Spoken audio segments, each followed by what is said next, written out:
गुरु जी संगत जी से महापुराण रुद्र संहिता का 39वां अध्याय।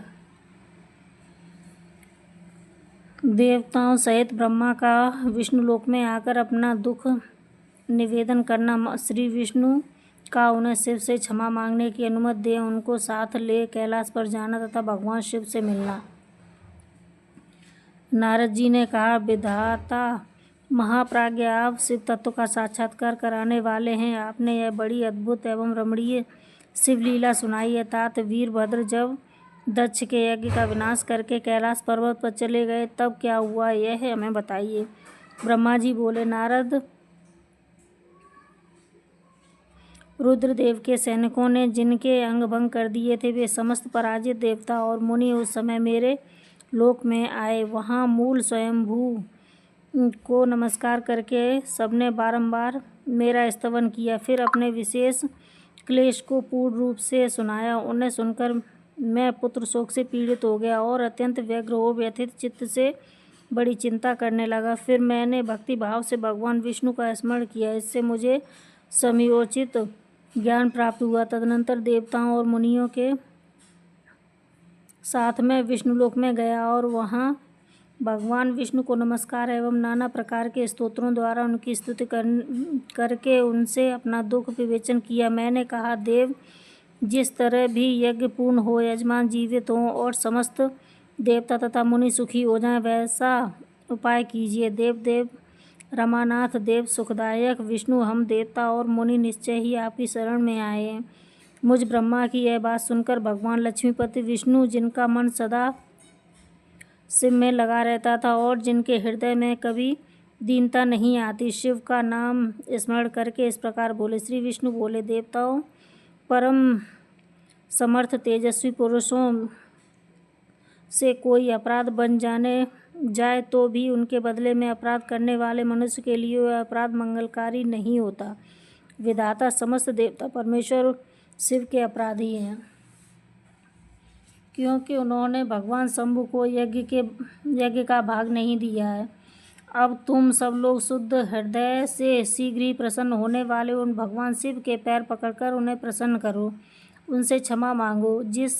जिन भगवान के कुपित होने पर वह सारा जगत नष्ट हो जाता है तथा जिनके शासन से लोकपालों सहित यज्ञ का जीवन शीघ्र ही समाप्त हो जाता है, वे भगवान महादेव इस समय अपनी प्राणवल्लभा सती से बिछुड़ गए और तथा अत्यंत दुरात्मा दक्ष ने अपने दुर्वचन रूपी बाणों से उनके हृदय को पहले से ही घायल कर दिया था। तुम लोग शीघ्र ही जाकर उनसे अपने अपराधों के लिए क्षमा मांगो। विधे उन्हें शांत करने वाला केवल यही सबसे बड़ा उपाय है। मैं समझता हूँ ऐसा करने से भगवान शंकर को संतोष होगा। यह मैंने सच्ची बात कही है। ब्राह्मण, मैं भी तुम सब लोगों के साथ शिव के निवास स्थान पर चलूँगा और उनसे क्षमा मांगूंगा।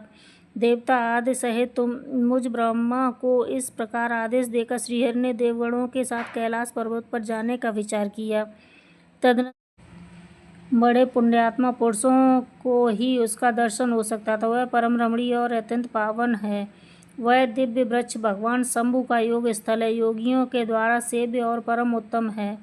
मुमुक्षुओं के आश्रय भूत उस महायोग वट वृक्ष के नीचे विष्णु आदि सब देवताओं ने भगवान शंकर को विराजमान देखा। मेरे पुत्र महासिद्ध सनकादिक, जो सदा शिव भक्ति में तत्पर रहने वाले और शांत है, बड़ी प्रसन्नता के साथ उनकी सेवा में बैठे थे।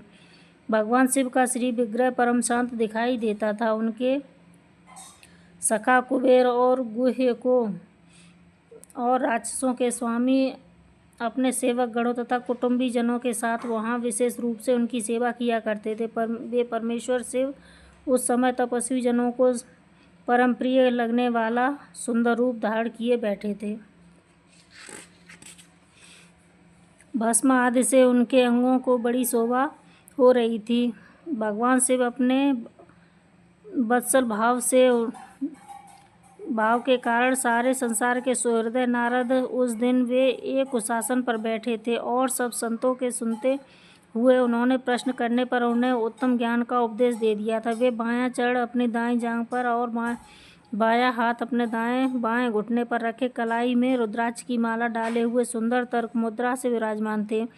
इस रूप में भगवान शिव का दर्शन करके उस समय विष्णु आदि सब देवताओं ने दोनों हाथ जोड़कर मस्तक झुकाकर तुरंत उनके चरणों में प्रणाम किया। वे मेरे साथ भगवान श्री विष्णु को आया देख सत्पुरुषों के आश्रयदाता भगवान रुद्र उठकर खड़े हो गए और उन्होंने सिर झुकाकर उन्हें प्रणाम भी किया।